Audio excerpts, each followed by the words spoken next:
Ndege ya Blazer 908 ilikuwa imepaa angani, ikielekea Spain ikiwa na abiria 136, wakiwemo wanafunzi wa vyuo, wafanyabiashara, na mama mjamzito aliyekuwa safarini kwenda kuungana na mumewe.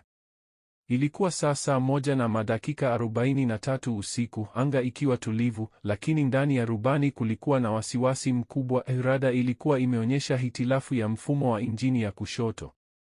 Kwa sekunde chache tu, ndege ilianza kutikisika kwa nguvu. Watu wakaanza kupiga kelele, wengine kusali kwa sauti, wengine kulia. Rubani alijaribu kuituliza, lakini ghafla moto ulilipuka kwenye bawa la kushoto na kelele ya kutisha ikasikika. Mwanguko ulianza haraka. Dakika 2 baadaye, ndege ilianguka kwenye mteremko wa mlima mdogo kusini mwa Ufaransa. Moto ulienea haraka.